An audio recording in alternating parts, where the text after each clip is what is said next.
Hello everyone, my name is Divya Singh.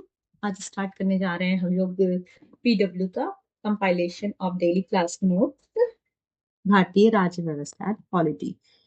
Because ये sir हम लोग को क्लास में ही पढ़ाए हैं, बट मैं इसका एक कंपाइलेशन नोट्स ला रही हूँ जो कि आप लोग के लिए वन बाय वन रहेगा और पार्ट में। और जैसे कि आप जानते हो कि इतने सारे चैप्टर्स हैं, उनको इतनी जल्दी जल्दी पढ़ना है, मतलब एक साथ पढ़ना पॉसिबल नहीं है। तो मैं एक नोट्स का लेके आ रही हूँ कि आप नोट्स एक जल्दी जल्दी आप रिवाइज कर लो, क्योंकि आप इस चीज को कई बार देख सकते हो। मुझे भी एक बार पढ़ने में टाइम लगेगा, फिर दोबारा मैं खुद इन चीजों को देखूंगी, तो हो सकता है ये 1 या 2 घंटे में एक पार्ट आराम से कंप्लीट हो जाए। देन आप ये देख सकते हो, 1 सेकेंड। करने इन जो हम लोग को एक स्टार्टिंग में इंडेक्स होता है जिसमें परिचय, मूल अवधारणा के भाग दो, मतलब ये सब पार्ट वाइज है क्लास के। संविधान की विशेषता, प्रश्न बताया है, संघ की कार्यपालिका ही कितनी क्लास में हुई है। 8 क्लास तो संघ की कार्यपालिका ले ली, फिर संसद। टोटली हम लोग का 57 क्लास हुआ था, जिसमें पॉलिटी पूरी पेपर की व्यू से खत्म की गई है। पेपर में सर का कहना है ना के बराबर चांस है कि इससे बाहर आने का। तो हम लोग इसको जरूर एक बार पढ़ेंगे एटलीस्ट। मुझे उम्मीद है पिछली बार भी यहाँ से 5 से 6 क्वेश्चन फंसे थे, इस बार भी कुछ क्वेश्चन तो फंसेंगे ही। एंड पहला लेक्चर नंबर 1 है। हम लोग को एक पार्ट में करीब 5 या 6 लेक्चर का की जो नोट्स हैं वो देखूंगी, क्योंकि ये लेक्चर नंबर 1 है जो ये क्लास की है। ऐसे लेक्चर नंबर 6 या 7 तक देखिए एक पार्ट में।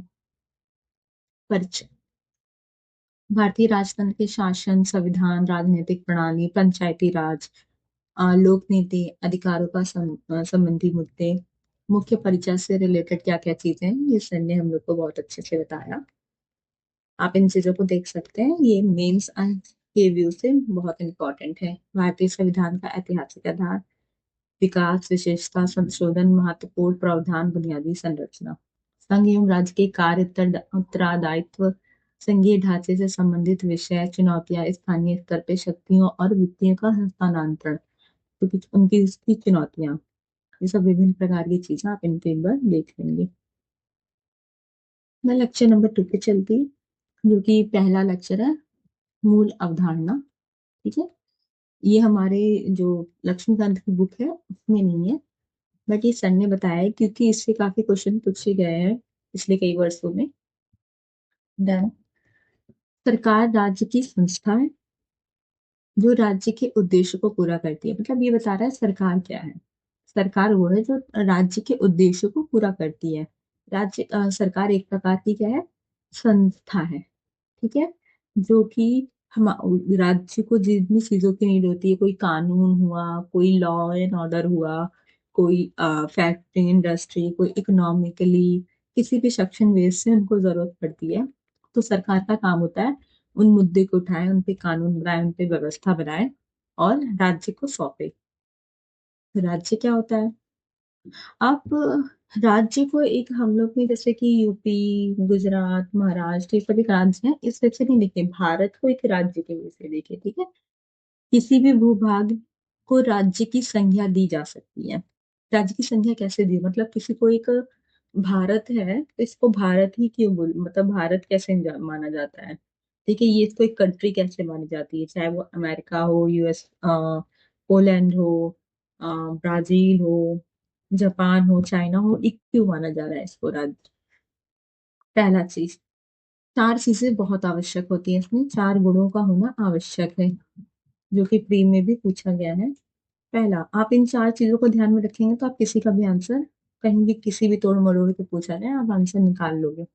निश्चित भूभाग, पहला, निश्चित भूभाग होना, लोग या जनसंख्या होना वहां पे, एक सरकार या संस्था होना वहां पे, मतलब संस्था ही सरकार होना, और उनकी मर्जी चल रहा गवर्नमेंट, मतलब वो राजतंत्र हो चाहे लोकतंत्र हो, मतलब संप्रभुता होना चाहिए, कोई और कंट्री उसके ऊपर अपना हक ना जताए। तो संप्रभुता, संस्था मतलब सरकार, लोग, और निश्चित भूभाग, जैसे भारत का एक निश्चित भूभाग है। राज्य शब्द का प्रयोग दो तरीके से किया जाता है। व्यवहारिक रूप में प्रांतीय इकाइयों के रूप में भारत के राज्य, संकल्पनात्मक सैद्धांतिक रूप से या किसी देश के लिए प्रयोग किया जाता है, जैसे भारतीय राज्य, अमेरिका राज्य। जब किसी देश के साथ राज्य क्षेत्र का प्रयोग किया जाता है तो वह सैद्धांतिक रूप से राज्य को परिभाषित करता है।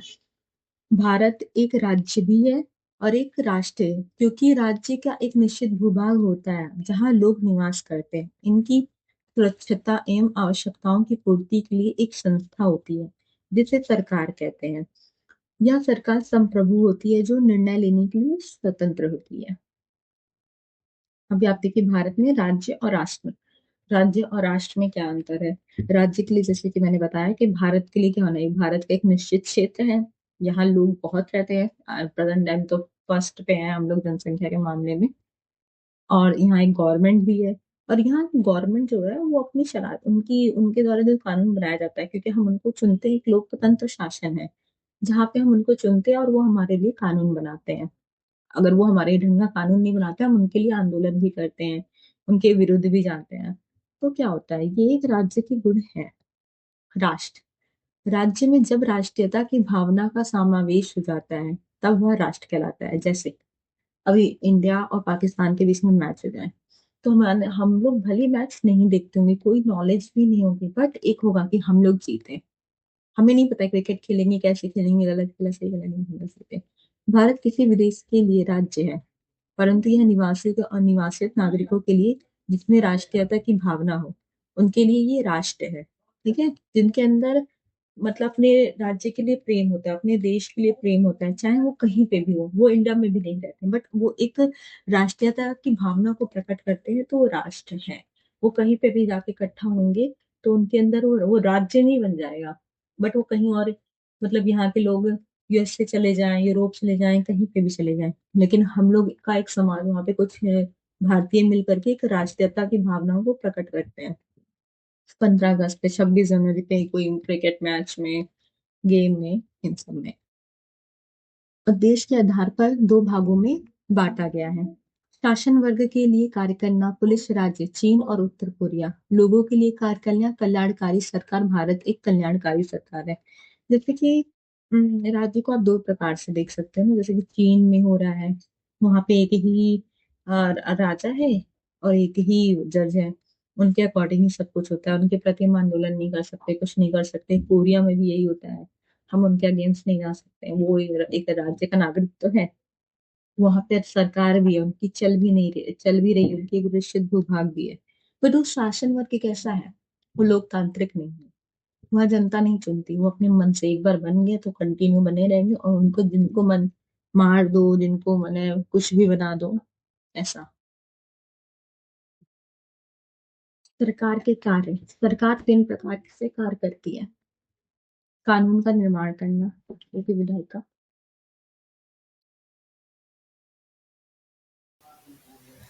सरकार 3 प्रकार से कार्य करती है। पहला, कानून का निर्माण करना, जो कि विधायिका, कानून लागू करवाना कार्यपालिका, न्याय देना न्यायपालिका। कानून बनाने के लिए जो भी हम लोग को एक एक सिस्टम बना, एक तंत्र बनाना पड़ता है, जिसमें विधायिका, कार्यपालिका, कैबिनेट मंत्री परिषद होता है, और संसद कानून जो है एक विधायिका का काम करती है, कैबिनेट एक कार्यपालिका का काम करती है जो कि कानून को लागू करवाती है, और supreme court, high court, district court ये न्याय देने का काम करती है। बाध्यकारी नियमों का समूह होता है जिसके उल्लंघन पे दंड मिलता है। किसी भी सरकार को में कानून सर्वोच्च होता है, ठीक है? कानून हमेशा सर्वोच्च होता है। सरकार में 3 प्रकार के अंग होते हैं, विधायिका, कार्यपालिका एवं न्यायपालिका होता है। कार्यपालिका राजनैतिक कार्यपालिका, प्रशासनिक कार्यपालिका। मंत्रिपरिषद जो होता है उसका एक जो समूह होता है, जैसे मंत्रियों का जो समूह होता है उसको मंत्रिपरिषद या कैबिनेट कहते हैं। कैबिनेट शब्द का प्रयोग कहीं भी हमारे पॉलिटी में नहीं किया गया है। इनका निर्वाचन होता है, इनका अनिश्चित कार्यकाल होता है। हम लोकसभा को 5 साल के लिए चुनते हैं, जैसे कि आप राज्यसभा का अनिश्चित काल होता है, उसको भंग नहीं किया जाता है। इसको हर दूसरे साल पे 2/3 लोगों को मतलब रिटायर्ड होते हैं एक तरह से समझिए। विशेष योग्यता नहीं होती है इनकी। संकुचित अर्थों में राजनैतिक कार्यपालिका का ही सरकार कहते हैं। ये शासन करती हैं, जैसे नीति बनाना, नीतियों को लागू करवाना। ये मंत्री परिषद का काम है, जो कि एक राजनैतिक कार्य है। ठीक है, ये निर्वाचित होकर के आते हैं। प्रशासनिक कार्यपालिका होता है जिनको चुना जाता है, मतलब ऐसा पेपर देते हैं, उनका सिलेक्शन होता है। सिविल सेवकों जैसे कि UPSC, UP, SC, PCS and बहुत सी चीज़ें हैं। इनका चयन होता है, निश्चित योग्यता होती है, निश्चित कार्यकाल होता है।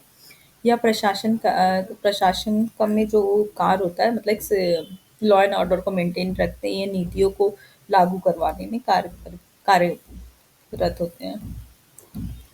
विशेष योग्यता के अभाव में अनिश्चित काल के लिए जनता द्वारा निर्वाचित किए गए मंत्रियों के समूह को मंत्रिपरिषद कहते हैं, जो कि संकुचित अर्थों में सरकार कहते हैं। सरकार जो कुछ भी कार्य करती है वह शासन कहलाता है, अर्थात नीतियों का निर्माण करना एवं उसे लागू करवाती है। शासन सरकार की गतिविधियां हैं, यह नीतियों बनाने और लागू करवाने से संबंधित है, जबकि प्रशासन नौकरशाही की गतिविधियां हैं, जो कि नीतियों को एवं कानून आदि लागू करवाने में संबंधित हैं। पेन में दे दी थी, हो गया। संविधान क्या है? संविधान किसी देश की सर्वोच्च विधि है, मतलब किसी देश में उसको सर्वोच्च माना जाता है। अभी जरूरी नहीं है कि हर जगह उसको सर्वोच्च माना जाए। संविधान वो है जिसको सर्वोच्च माना जाना चाहिए। तो हमारे देश में इसको सर्वोच्च माना जाता है, पाकिस्तान में नहीं माना जाता, ब्रिटेन में नहीं माना जाता है। अमेरिका का संविधान केवल 3 अंगों के विषय ही सम्मिलित लिखा हुआ है। उन्होंने बहुत ज़्यादा मतलब नहीं लिखा हुआ है। सबसे बड़ा जो लिखित संविधान है वो भारत का है। सरकार की विधायिका कांग्रेस है, सरकार की कार्यपालिका राष्ट्रपति है, सरकार की न्यायपालिका है। ये जो विधायिका ये वहाँ कांग्रेस वहाँ कहा जाता है यूएसए में, जो उसकी विधायिका होती है, जो उसके संसद होते हैं, उसको कांग्रेस कहते हैं। ठीक है। सरकार के गठन का कार्य और सीमाएं आदि का वर्णन करता है। यह देश की सर्वोच्च कानून दस्तावेज है। संविधान सरकार के दायित्वों का उल्लेख करता है। तो संविधान क्या करता है? सरकार के दायित्वों का उल्लेख करता है। ये बहुत इंपॉर्टेंट लाइन है। यह दूसरों और सरकार की सीमाओं को भी आरोपित करता है। पहली बात तो संविधान ये बताता है कि सरकार कैसे बनेगी। फिर दूसरी बात को क्या करता है? सरकार की क्या सीमाएं हैं। ठीक है, कानून व्यवस्था को बताता है। संविधान में नीति निर्देशक तत्व सरकार के दायित्वों का वर्णन करता है, मूल अधिकारों पर सीमाएं लगाता है। अर्थात संविधान सरकार क्या करे क्या ना करे इसका वर्णन करता है। संविधान सरकार पर सीमाएं इसलिए लगाता है कि जिससे कि नागरिकों के अधिकारों की रक्षा की जा सके। लोग उनके अधिकारों की रक्षा तभी संभव है ना, जब सरकार सीमित रूप से शक्तियों का प्रयोग करेगी। अभी कुछ भी कानून लेकर के आगे कोई भी लागू कर दे, ऐसा थोड़ी होता है। उसके ऊपर हमारे फंडामेंटल राइट्स का प्रभावित ना करें। हमें कहीं घूमने, कहीं आने-जाने, कोई कार्य करने, अपनी बात को रखने से मना ना करे।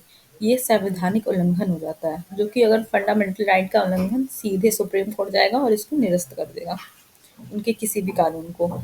संवैधानिक रूप से सीमित शक्तियों वाली सरकार भी अच्छी सरकार मानी जाती है। संविधानवाद, अभी जैसे कि मैंने आपको कुछ पहले बोला, कहीं संविधान है तो ज़रूरी नहीं हो कि सर्वोच्च हो। संविधान को बनना और संविधान को लागू करवाना, दोनों में अंतर होता है। संविधान लागू होकर के जब लोकतांत्रिक रूप में एक ग्राउंड लेवल पे भूमि लेवल पे हमको दिखाई दे, तो वो संविधानवाद होता है। यह सरकार वह राजनीतिक व्यवस्था है जहाँ संविधान के अनुसार सरकार बनाई व चलाई जाती है। पाकिस्तान और चीन संविधानवाद नहीं है, जबकि इनका संविधान है।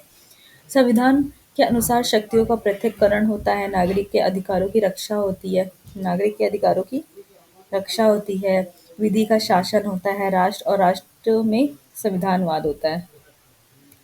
संविधानवाद की आशा संविधान के आधार पर चलाई जाने वाली राजनीतिक प्रणाली है, अर्थात जब सरकारें संविधान के प्रावधानों का पालन करते हुए बनाई जाए एवं चलाई जाएं, तब संविधानवाद कहते हैं, किंतु इसके अंतर्गत निम्न तत्वों का पालन अनिवार्य है। सीमित सरकार अर्थात सरकार पर सीमाएं।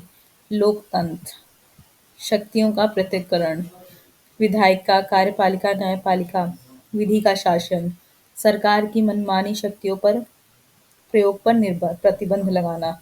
ये सब किसके गुण हैं? संविधानवाद के गुण हैं। ये सब संविधान में निहित है और ये ग्राउंड लेवल पर दिखाई दे रहे हैं, तो ये संविधानवाद है। इस प्रकार किसी देश के संविधान होने से ही संविधानवाद स्थापित नहीं होता, बल्कि संविधान के अनुसार उपयुक्त तत्वों का होना अनिवार्य है। भारत में संविधान एवं संविधानवाद दोनों हैं, किंतु चीन और पाकिस्तान में संविधान तो है परंतु संविधानवाद नहीं है। मूल संविधान, वर्तमान संविधान 22 भाग है। मूल संविधान में अनुच्छेद 395 अनुसूचियां 8 थी जब संविधान बना था, और वर्तमान में इसको बढ़ा करके 25 भाग किया गया है। 470 अनुच्छेद हैं, 12 अनुसूचियां हैं। अनुसूचियां वो काम करती हैं जो चीजें संविधान में नहीं लिखी हैं, उनको ऐड ऑन करने के लिए उनके अंतर्गत में कौन कौन से भाग, कौन कौन से कार्य आते हैं, वो दिखाई देता है हमें। ये क्लास नंबर 3 मूल अवधारणा। ये मूल अवधारणा का भाग 2 है। क्या होना चाहिए? संविधान के प्रकार लिखित दस्तावेज के रूप में उपलब्ध हो। अमेरिका का संविधान, ठीक है, हमारा संविधान भी लिखित दस्तावेज है, लेकिन ब्रिटेन का जो संविधान है वो लिखित दस्तावेज के रूप में उपलब्ध नहीं है। उसको उसी टाइम लिखा जाता है, जैसे जैसे सिचुएशन क्रिएट होती है उसी उसी टाइम लिखा जाता है। एक दस्तावेज के रूप में उपलब्ध ना हो, मान्यता प्राप्त रोणियों, न्यायालयों और निर्णयों के विधि शास्त्रीय के विचारों और पुस्तकों पर आधारित हो, जैसे ब्रिटेन का संविधान। भारत का संविधान विश्व का सबसे लंबा लिखित संविधान है। यह बहुत ही वृहद, समग्र और विस्तृत दस्तावेज है। लचीला और नम्य संविधान हो, जिसमें संशोधन की प्रक्रिया वही हो जैसे कि आम कानूनों के निर्माण की है, जैसे ब्रिटेन का संविधान लचीला है।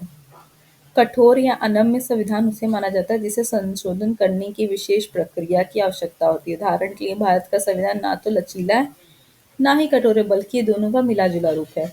मूल रूप से 1949 में संविधान में एक प्रस्तावना और 395 अनुच्छेद, 22 भाग, 800 अनुसूचियां थी। वर्तमान में इसमें प्रस्तावना में 470 अनुच्छेद और 25 भाग है, 12 अनुसूचियां हैं। मतलब चेंजिंग करना नॉर्मल है, तभी तो इतना बढ़ पाया। भले 70 साल में बढ़ा, लेकिन बढ़ तो पाया ना। विशालतम संविधान, आइवर जेनिंग्स ने भारतीय संविधान को विश्व का विशालतम संविधान कहा। किसने कहा? आइवर जेनिंग्स ने। इनके निम्नलिखित कारण हैं। भारत की भौगोलिक विविधता एवं विशालता, भारत की सामाजिक संस्कृति विविधता, राज्य एवं केंद्र के लिए एक संविधान बनाना, तथा अमेरिका में भी सभी राज्यों का अलग अलग संविधान है। ग्रहित संविधान, विदेश संविधानों से प्रावधान का ग्रहण करना, संविधान पर ऐतिहासिक प्रभाव, नेहरू रिपोर्ट, मतलब हमारा जो संविधान है वो किस किस से प्रभावित है। ठीक है, भारत सरकार अधिनियम 1935, यहाँ से संविधान का प्रावधान ग्रहण किया गया है। सबसे ज्यादा मतलब यहीं से लिया गया है। ये दोनों कानूनी अंग्रेजी शासन पे बने थे। ठीक है, भारतीय सरकार अधिनियम 1935 में एक 321 धाराएं एवं 10 अनुसूचियां थी। ऐसे प्रावधानों का समावेश जो अन्य देशों के संविधान में वर्णित नहीं है।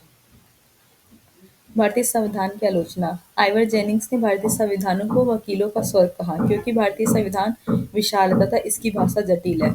तो वकीलों का स्वर्ग क्यों कहा? क्योंकि अगर हमें कुछ भी पूछना है तो हम डायरेक्ट कॉन्स्टिट्यूशन को खोल के उसको समझ करके नहीं कर सकते हैं। हमें एक वकीलों से पूछना ही पड़ेगा, और उसकी भाषाएं इतनी जटिल है कि हमें मतलब उन चीज़ों को थोड़ा समझने में, क्योंकि जो लिखा है उसको पूरे से 360 डिग्री में कवर करना ये आम नागरिक की बात नहीं, पॉसिबल नहीं है। इसलिए इसको वकीलों का स्वर्ग कहा। लेकिन एक तरह से देखा जाए, अगर कोई नॉर्मल इंसान इसको कॉन्स्टिट्यूशन को पढ़ रहा है तो वो एक बार में ही समझ जाएगा। अब एटलीस्ट वो अपने राइट्स तो समझ ही जाएगा। संविधान की विशेषताएं भाग 1 है, लेक्चर नंबर 4 है। संविधान की विशेषताएं, भारतीय संविधान ग्रहित संविधान है। संविधान निर्माताओं ने मौलिक संविधान की रचना नहीं की है, बल्कि एक व्यवहारिक संविधान की रचना की है, अर्थात ऐसे संविधान की रचना की गई है जो भविष्य में सरकार के संचालन में सहायता कर सके, ना कि बाधा उत्पन्न करे। संविधान निर्माताओं ने विभिन्न देशों ने संविधान का अध्ययन किया है। मतलब I think doctor Bhimrao Ambedkar ji ने 52 कंट्रीज का कॉन्स्टिट्यूशन को पढ़ा, उनके कानूनों को पढ़ा, फिर वहां से अच्छी चीजों को ग्रहण किया। और अब जैसे कि कुछ लोग कहते हैं कि संविधान को दूसरों के हाथ से लिखा गया है, दूसरों को कॉन्स्टिट्यूशन में से चुराया गया, ऐसा नहीं है भाई। अभी हम सांस लेने की जगह दो ही जगह है, उसको हम चौथी जगह थोड़ी बना सकते हैं ना, कि नहीं कान से सांस लो तो मुंह का बंद कर देते हैं। ऐसा नहीं हो सकता। कुछ चीज़ों को वो उनको ग्राउंड लेवल पे उतारने के लिए इतना तो बनाना ही पड़ेगा कि हमें उनकी कुछ चीज़ों को लेनी पड़ेगी। ठीक है? या प्रावधानों को कैसे लागू किया जाता है या अनुभव ग्रहण किया जाता है या भारतीय संविधान के लिए व्यवहारिक प्रावधानों की रचना की है। विभिन्न देशों के संविधानों की अच्छाइयों को ग्रहण किया है। ठीक है? अच्छाइयों को ग्रहण किया है, वहाँ के कुरीतियों को या वहाँ से नेगेटिव सेंस को नहीं लिया गया है। अच्छा, स्रोत क्या है? नेहरू रिपोर्ट है, भारत सरकार अधिनियम 1935 है। बृहत स्रोत क्या है? अन्य देशों के संविधान, उदाहरण यूके, यूएसए, कनाडा, ऑस्ट्रेलिया, और उसका क्या नाम था, ब्रिटेन हो गया, ब्राजील, बहुत जगह का हम लोगों ने लिया है। अमेरिका के मूल अधिकार एवं आयरलैंड की नीति निर्देशक तत्व, हाँ आयरलैंड, देखो, जैसे अमेरिका का मूल अधिकार लिया गया है, आयरलैंड का नीति निर्देशक तत्व लिया गया है। आयरलैंड ने किससे लिया था? स्पेन से लिया था। संविधान में लिखा गया है, किंतु भारतीय संविधान को उधार का थैला कहा कहना तर्कसंगत नहीं है। संविधान के प्रावधानों को उसी रूप में संविधान में अपनाया गया है, नहीं गया नहीं है, बल्कि उसमें परिवर्तित किया गया है। इन्हें भारतीय परिस्थिति के रूप के अनुसार संशोधित किया गया है, प्रासंगिक बनाया गया और संविधान में शामिल किया गया है। संसदीय एवं अध्यात्मात्मक प्रणाली, लोकतंत्र, संसदीय प्रणाली, अध्यात्मात्मक प्रणाली। इस प्रणाली का जन्म ब्रिटेन में हुआ था। इसे प्रधानमंत्री प्रणाली कहते हैं। इसे वेस्टमिंस्टर प्रणाली भी कहते हैं, क्योंकि ब्रिटेन के वेस्टमिंस्टर नामक स्थान पर पहली बार संसदीय प्रणाली को अपनाया गया था। कहाँ? वेस्टमिंस्टर। ये कहाँ है? ब्रिटेन में है, इसलिए इस संसदीय प्रणाली को वेस्टमिंस्टर प्रणाली कहते हैं। इसे कैबिनेट प्रणाली भी कहते हैं। अध्यात्मात्मक प्रणाली, इस प्रणाली का जन्म अमेरिका में हुआ है। इसके राष्ट्रपति प्रणाली भी कहते हैं, क्योंकि जो हमारे में क्या होता है ना, संसदीय प्रणाली में अध्यक्ष प्रधानमंत्री होता है, लेकिन अध्यात्मात्मक प्रणाली में अध्यक्ष राष्ट्रपति होता है। लोकतंत्र को हम लोगों की सरकार कहते हैं। लोकतंत्र को संकल्पना रूप में दो रूपों में परिभाषित करते हैं। संसदीय प्रणाली, शक्तियों का लचीला पृथक्करण, शक्तियों का समन्वय होता है। विधायिका एवं कार्यपालिका में घनिष्ठ संबंध होता है, दोहरी कार्यपालिका पाई जाती है। शक्तियों का कठोर पृथक्करण, नियंत्रण एवं संतुलन का कठोर अनुपालन होता है। यहाँ विधायिका एवं कार्यपालिका के मध्य दूरी पाई जाती है, एवं कार्यपालिका पाई जाती है, एकल कार्यपालिका पाई जाती है। ये इनके बीच में डिफरेंस है कि इनके जो हमारी शक्तियाँ हैं उनका जो पृथक्करण है वो लचीला है, बहुत कठोर नहीं है। और शक्तियों का जो अध्यात्मक प्रणाली है वहाँ पे कठोर है। शक्तियों का पृथक्करण मतलब 100% सेपरेट है और एक दूसरे से ऊपर एक तरह से हुकुम के जैसे काम करते हैं। चाहे वो विधायिका, कार्यपालिका, न्यायपालिका तीनों ही अलग ज़ोन में है। जैसे हमारे क्या क्या है, विधायिका और कार्यपालिका का ऐसा समन्वय है, और सुप्रीम कोर्ट मतलब न्यायपालिका 100% पृथक है। ये है संसदीय प्रणाली। आध्यात्मिक तक में क्या है? ये है न्यायपालिका, ये है विधायिका, ये है कार्यपालिका। अब कार्यपालिका का अध्यक्ष कौन है? राष्ट्रपति हैं। जो विधायिका है, इनका इनके ऊपर में ये तो होते हैं, लेकिन ये इनका जोर नहीं चलता इन पे, ना इनका जोर इन पे चलता है, और ना ही इनका जोर इनसे चल सकता है, ना ही इनसे चलता है। ये दोनों एक दूसरे के एकदम अपोजिट है, ये तीनों ही एक तरह से। शक्तियों का समन्वय होता है, मतलब हम दोनों शक्तियों का क्या होता है, आपस में बटा हुआ है, और शक्तियों का पृथक तो है, लेकिन वो उनके काम को डिफाइन करता है। इसमें नियंत्रण संतुलन का कठोर अनुपालन होता है। इसमें एक दूसरे के ऊपर नियंत्रण किया जाता है और संतुलन बनाया जाता है कि इसको ग्राउंड लेवल पे लाना है तो कैसे लाएं। 100% एक दूसरे का जांच पड़ताल पूर्ण रूप से होती है। विधायिका एवं कार्यपालिका के मध्य एक घनिष्ठ संबंध होता है। हमारे में देखिए घनिष्ठ संबंध होता है। यहाँ इनके मध्य दूरियां देखी जाती हैं। दोहरी कार्यपालिका पाई जाती है, यहाँ एकल कार्यपालिका पाई जाती है। यहाँ पे जैसे कि हम पहले मंत्री परिषद के थ्रू एक कोई कानून को वो सोचते हैं, उनको संसद में पेश करते हैं, कोई कानून बनाते हैं, फिर विधायिका में पेश करते हैं, उसके बाद पास होता है, फिर वहां से लागू करवाते हैं।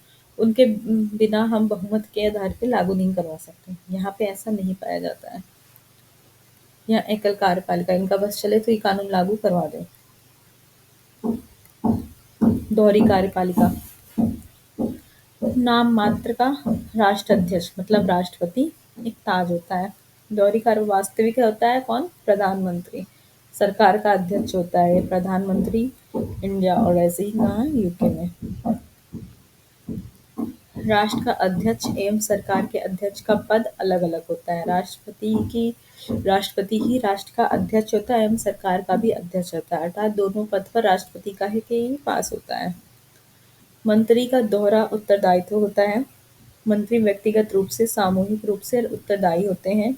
व्यक्तिगत रूप से राष्ट्राध्यक्ष के प्रति एवं सामूहिक रूप से विधायिका के प्रति। मतलब मंत्री परिषद जो होता है उसमें किसी को मतलब कुछ पूछना है या कुछ बात करनी है या कोई क्वेश्चन राष्ट्रपति को मंत्री परिषद से किसी एक व्यक्ति से पूछना है तो पूछ सकता है।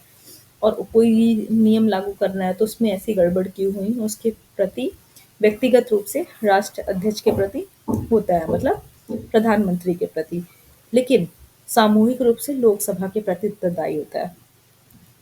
भारत में लोकसभा निम्न सभा है, उनके प्रति उत्तरदायी होता है। ब्रिटेन में व्यक्तिगत रूप से ताज के प्रति एवं भारत में राष्ट्रपति के प्रति उत्तरदायी होते हैं। जबकि ब्रिटेन में मंत्री सामूहिक रूप से हाउस ऑफ कॉमन तथा भारत में लोकसभा के प्रति उत्तरदायी होते हैं। हमारा जो संसदीय प्रणाली वो ब्रिटेन से ही लिया गया है तो वहां से तो मैच करेगा ही। मंत्रियों का एकल उत्तरदायित्व होता है, अर्थात अमेरिका के राष्ट्र अध्यक्ष एवं राष्ट्रपति के प्रति ही उत्तरदायी होते हैं। जो वहाँ के मंत्री होते हैं वो विधायिका के प्रति उत्तरदायी नहीं होते हैं। मंत्रियों की नियुक्ति के लिए योग्यता शर्तों का प्रावधान होता है। मंत्रियों की नियुक्ति के लिए किसी भी प्रकार का कोई प्रावधान नहीं होता है। यहाँ राष्ट्रपति किसी भी व्यक्ति को मंत्री बना सकता है, अर्थात वह मंत्री की नियुक्ति के लिए स्वतंत्र है। या राष्ट्रपति मंत्रियों की नियुक्ति में अपने विश्वास पात्र की प्रमुखता देखता है, इसलिए अमेरिका में मंत्रियों समूह को किचन कैबिनेट कहते हैं। जैसे हमारे क्या क्या होता है कि लोकसभा का चुनाव होता है, उसमें से जिसका बहुमत ज्यादा होता है वो पार्टी में से ही प्रधानमंत्री को चुना जाता है, जिसकी चुनाव राष्ट्रपति करते हैं। फिर प्रधानमंत्री सजेस्ट करता है कि इनको कैबिनेट मतलब मंत्रिपरिषद में लिया जाए। बट वो लोग तो चुन के आए ना जनता के द्वारा, और वो प्रधानमंत्री के प्रति जो बहुत निजी होते हैं उनको लेते हैं, लेकिन चुन के तो हमने भेजा है ना। यहाँ उनको चुन के ही नहीं भेजा जाता है, इनका मन चाहे एलन मस्क को बना दें, वो चुन के ही नहीं आया है, किसी को बिठाए जो उनको अच्छा लग गया बना दें। यहाँ सरकार का कार्यकाल अनिश्चित एवं अस्थिर होता है। यहाँ सरकार का कार्यकाल निश्चित होता है एवं स्थिर होता है। वो अगर एक बार पार्टी में आ गए तो 4 साल रहेंगे ही रहेंगे और वो दोबारा भी आ सकते हैं। ठीक है, हमारे में भी ये, लेकिन यहाँ पे मैक्सिमम 2 बार आ सकते हैं। यहाँ पे हमारे यहाँ कितने भी बार आ, बस एज नहीं होनी चाहिए। सरकार का कार्यकाल निम्न सदन के विश्वास पर निर्भर करता है। भारत में लोकसभा पर विश्वास, जो सरकार का कार्यकाल होता है वो कभी भी भंग हो सकता है। लोकसभा में अगर अपना बहुमत लोग खींच ले, पार्टी टूट गई, सरकार खत्म। यहाँ सरकार का कार्यकाल विधायिका एवं कार्यपालिका से कोई संबंध ही नहीं होता। एक बार जनता ने चुन के राष्ट्रपति बना दिया, तब उसकी मर्जी हो 4 साल तक शासन करे बस। निम्न सदन को भंग किया जा सकता है, जैसे कि राष्ट्रपति भारत में लोकसभा को भंग और विघटित करते हैं। हाउस ऑफ रिजेप्टिव एंड राष्ट्रपति विघटन नहीं कर सकता, वहाँ कोई विघटन होता ही नहीं है। संसदीय प्रणाली अधिक उत्तरदायी प्रणाली होता है। विधायिका एवं कार्यपालिका के मध्य सहयोग बना रहता है, अर्थात टकराव नहीं होता। मंत्रिपरिषद सरकार में व्यापक प्रतिनिधि होता है। अध्याचात्मक प्रणाली, सरकार का कार्यकाल स्थिर होता है। इसके कारण प्रभावी निर्णय के अवसर होते हैं, यहाँ दल बदल से मुक्त होता है, राजनीतिक दोष से मुक्त होता है। ये इनके बीच में डिफरेंस है। संसदीय प्रणाली का दोष, प्रभावी निर्णय की संभावना कम होती है क्योंकि सरकार का कार्यकाल अस्थिर होता है, दल बदल का दोष होता है, राजनीतिक दोष पाया जाता है। जैसे कि किसी को भी कभी मन किया पार्टी चेंज कर लिया, लेकिन उसके ऊपर दल बदल के तहत कानून भी चलाया जा रहा है, मतलब आरोपी भी सिद्ध किया जाता है। अध्यात्मात्मक प्रणाली, विधायिका एवं कार्यपालिका का टकराव होता रहता है। जब भी राष्ट्रपति कोई कानून बनाने के लिए मतलब एक कोई नियम बनाते हैं, उनको लागू करवाना होता है, तो वहाँ भेजते हैं, उनको पसंद नहीं आया तो वापस भेज देंगे, ऐसी चीज़ें होती हैं। निरंकुश निर्णय की संभावना होती है, सरकार के संकीर्ण के प्रतिनिधित्व होता है, मतलब सरकार का संकीर्ण प्रतिनिधित्व होता है, जैसे कि कोई भी चीज़ें ऐसे ला सकते हैं जो कि वहाँ के लोगों के लिए अच्छा ना हो। संविधान की विशेषताएं भाग 2, इलेक्शन नंबर 5 है। संविधान की विशेषताएं, भारत ने संसदीय प्रणाली को क्यों अपनाया? स्वतंत्रता के पूर्व भारत में संसदीय प्रणाली प्रचलित थी। भारतीय संविधान निर्माता उत्तरदायी सरकार चाहते थे, विधायिका एवं कार्यपालिका में टकराव की स्थिति ना हो, सरकार बनाने के लिए व्यापक प्रतिनिधित्व हो। स्वतंत्रता से पूर्व भारत में संसदीय प्रणाली प्रचलित थी। स्वतंत्रता के पश्चात इसे जारी रखना अधिक सुविधाजनक होता क्योंकि इसमें कोई समस्या नहीं थी। संविधान निर्माता अधिक उत्तरदायी सरकार चाहते थे और संसदीय प्रणाली अधिक उत्तरदायी होती है। अ, अध्यात्म प्रणाली में विधायिका एवं कार्यपालिका के मध्य टकराव होता है और इसमें परिस्थिति में संविधान निर्माता सत्ता से शीर्ष पर नहीं चाहते थे। भारत की विविधता को ध्यान में रखते हुए व्यापक प्रतिनिधित्व को अपनाया गया है। संविधान की संसदीय प्रणाली शब्द का प्रयोग नहीं किया गया है। ये इम्पोर्टेंट लाइन है। सरकार में संसदीय प्रणाली का ओहो ये तो किया है। सरकार में संसदीय प्रणाली के शब्द का प्रयोग नहीं किया गया है, किंतु संविधान में वर्णित प्रावधानों के आधार पर यह निष्कर्ष निकाला जाता है कि भारत में संसदीय प्रणाली अपनाई गई है।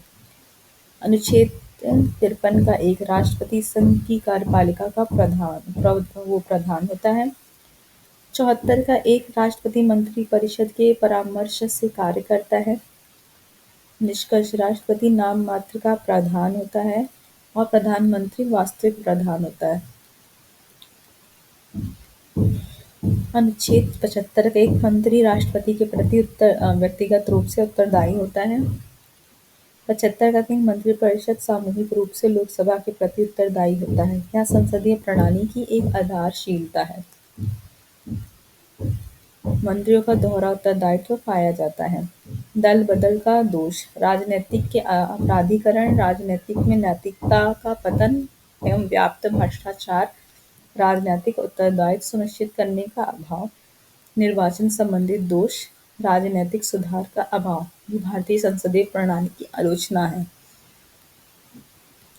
सुरक्षा और उपाय, अपराधीकरण, भ्रष्टाचार के प्रति जीरो टॉलरेंस की नीति, मतलब भ्रष्टाचार जिसको देखो उसको दोबारा वो गवर्नमेंट रिलेटेड कोई भी काम ना दिया जाए, उसके तरफ एक प्रतिरोध जताया जाए, उसको प्रतिबंधित किया जाए हर एक चीज करने से। राजनीतिक में नैतिकता का विकास, राजनेताओं के लिए नैतिक संहिता, उनको आचरण कैसे करना है। जैसे नेता लोग पहले जब वोट मांगना होता है तो पैर में एकदम झुक जाएंगे, गिर जाएंगे, जैसे ही वो जीत जाते हैं वैसे ही उनको बोलने का, बैठने का, बात करने का कोई तमीज ही नहीं होता है। आचरण संहिता का निर्माण करना, द्वितीय प्रशासनिक सुधार आयोग द्वारा। आचरण संहिता का निर्माण करने के लिए द्वितीय प्रशासनिक सुधार आयोग ने वो की है, सिफारिश की है। राजनीतिक सुधार अर्थात उत्तरदायित्व के साधन के विकास करना, निर्वाचन संबंधी सुधार, जन जागरूकता एवं जन भागीदारी में वृद्धि। संसदीय प्रणाली भारत और ब्रिटेन में, संविधान की सर्वोच्चता, संसद की सर्वोच्चता होती है। यहाँ संविधान की सर्वोच्चता नहीं होती है। लिखित संविधान, अलिखित संविधान, तुरंत ही संविधान बनाते हैं ये लोग, जैसा जैसी प्रॉब्लम सामने आती है। संघीय प्रणाली एकात्मक प्रणाली, यहाँ गणतंत्र है या राजतंत्र है, क्योंकि यहाँ पे राजा आज भी विराजमान होता है एज अ राष्ट्रपति के रूप में। प्रधानमंत्री और मंत्री के किसी भी सदन के सदस्य होते हैं। प्रधानमंत्री और मंत्री केवल हाउस ऑफ कॉमन्स निम्न सदन के ही सदस्य होते हैं। कोई भी नागरिक बिना संसद सदस्य के बने 6 माह तक मंत्री या प्रधानमंत्री बन सकता है। मतलब कोई नागरिक है संसद में इसका सदस्य बन सकता है 6 माह के अंदर, लेकिन उसको मंत्री या प्रधानमंत्री भी, मतलब यहाँ तक कि वो 6 माह में मंत्री या प्रधानमंत्री भी बन सकता है 6 माह के लिए, लेकिन 6 महीने बाद उसको कहीं ना कहीं से उसको बहुमत हासिल करना ही होगा। ऐसा कोई प्रावधान नहीं है यहाँ पे। न्यायपालिका अधिक स्वतंत्र एवं अधिक समन्वय होती है, तुलनात्मक रूप में कम। यहाँ संसद की सर्वोच्चता ज्यादा है ना। यहाँ विपक्ष की ऐसी कोई भूमिका नहीं होती। यहाँ शैडो कैबिनेट तथा छाया मंत्रिमंडल की भूमिका होती है। इस भूमिका में विपक्ष होता है। जैसे कि कोई भी कानून लोकसभा में लोकसभा में राज्यसभा में कोई भी लेके आ रहा है, तो जो उसके विपक्ष के लोग होते हैं उसकी अच्छाइयों और बुराइयों को बताते हैं और उनकी बुराइयों को अपडेट करके उन चीज़ों को अच्छाइयों की तरफ लेके जाते हैं। शक्ति पृथक्करण सिद्धांत doctrine of separation of power, इसकी अवधारणा मॉन्टेस्क्यू ने दी थी। मॉन्टेस्क्यू, यह विचार नागरिक अधिकारों की रक्षा के लिए था क्योंकि यह सरकार में निरंकुशता को रोकता था। इसके अनुसार सरकार की शक्तियाँ 3 अलग-अलग अंग विधायिका, कार्यपालिका, न्यायपालिका में बटी होती हैं। ये 3 शक्तियाँ अपने क्षेत्र में निरंकुश न हो, इसके लिए मॉन्टेस्क्यू ने निर्णय एवं संतुलन के सिद्धांत का प्रतिपादन किया। इसके अनुसार तीनों इकाइयाँ एक दूसरे पर कुछ नियंत्रण करती हैं। अमेरिकी मॉडल, यहाँ के विधायिका को कांग्रेस कहते हैं, कार्यपालिका में राष्ट्रपति होते हैं तथा न्यायपालिका में सर्वोच्च न्यायालय होते हैं। यहाँ चेक एंड बैलेंस कठोर मॉडल है। यहाँ पे शक्ति प्रदान करने का कठोर मॉडल अपनाया गया है। अमेरिका में 3 शक्तियाँ एक दूसरे से पूर्ण पृथक है, किंतु इन्हें अपने क्षेत्र में निरंकुश होने से रोकने के लिए नियंत्रण एवं संतुलन का प्रयोग किया जाता है। कांग्रेस को कानून बनाने की शक्ति है, किंतु इसके लिए राष्ट्रपति की अनुमति की आवश्यकता नहीं है। राष्ट्रपति को सरकार चलाने की शक्ति है, किंतु राष्ट्रपति को कुछ महत्वपूर्ण निर्णय जैसे दूसरे देशों से सहयोग संधि कांग्रेस के अनुमोदन के बिना नहीं ले सकता। अमेरिका का सर्वोच्च न्यायालय कांग्रेस के कानूनों का न्यायिक पूर्वावलोकन करना सकता है। दूसरी ओर न्यायाधीश की नियुक्ति एवं पदच्युत की मतलब कांग्रेस की भूमिका होती है। ब्रिटिश मॉडल, यहाँ विधायिका में संसद है, कार्यपालिका में प्रधानमंत्री और मंत्रिपरिषद है।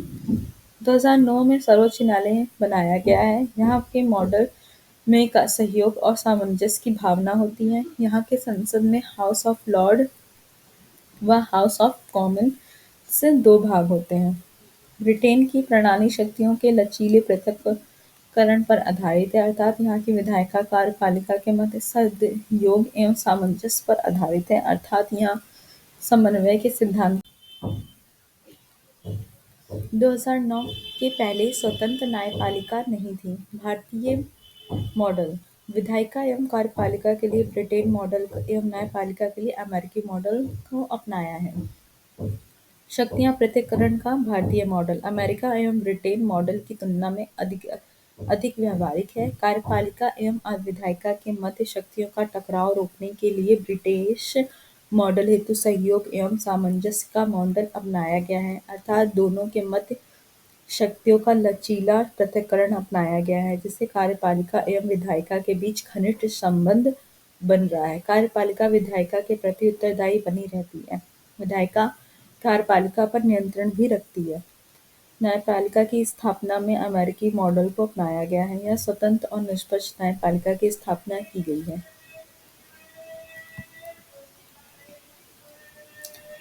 लेक्चर नंबर 6, ये प्रश्न उत्तर है। यहाँ पे मतलब प्रश्न पिछले जितने भी वर्षों में पूछे गए हैं, निम्नलिखित में से कौन से मतलब देखते हैं, निम्नलिखित में से कौन सा एक कथन किसी देश के संविधान के प्रमुख प्रयोजन एवं सर्वोच्चतम रूप से प्रतिबंधित करता है। क्या है पहला, यह आवश्यक विधियों के निर्माण के उद्देश्य का निर्धारण करता है। यह राजनैतिक पदों और सरकार का सृजन को सुकर बनाता है। यह सरकार की शक्तियों को परिभाषित एवं समृद्ध बनाता है। यह सामाजिक न्याय, सामाजिक समता एवं सामाजिक सुरक्षा की प्रतिभूति करता है। तो इसमें संविधान का मुख्य प्रयोजन क्या है? ये आवश्यक विधियों का निर्माण और निर्देश, ये भी नहीं। राजनीतिक पदों एवं सरकार के सृजन को सुकर बनाता है, ये भी नहीं। सरकार की शक्तियों को परिभाषित करता है और इसे सीमाबद्ध करता है, ये सही है। निम्नलिखित में कौन सा राज्य शब्द का सबसे अच्छी तरह से परिभाषित करता है? बाहरी नियंत्रण से स्वतंत्र एवं संगठित सरकार रखने वाला व्यक्ति को एक समुदाय एक निश्चित क्षेत्र और एक स्थायी रूप से कब्जा कर लेता है। एक निश्चित क्षेत्र राजनीतिक रूप से संगठित लोग एक निश्चित क्षेत्र राजनीतिक रूप से संगठित लोग उन पर शासन करने और कानून व्यवस्था बनाए रखने और उनके प्राकृतिक अधिकारों की रक्षा करने, उनकी जीविका और साधनों की सुरक्षा करने का अधिकार रखता है। कई व्यक्ति अपनी संस्कृति, परंपरा और सरकार के साथ एक निश्चित क्षेत्र में बहुत लंबे समय से रह रहे हैं। एक निश्चित क्षेत्र के रूप में एक केंद्रीय प्राधिकरण के प्रति जिम्मेदार एवं कार्यकारी का एक स्वतंत्र न्यायपालिका के साथ स्थायी रूप से रहने वाला समाज। इसमें से आप बी सही है।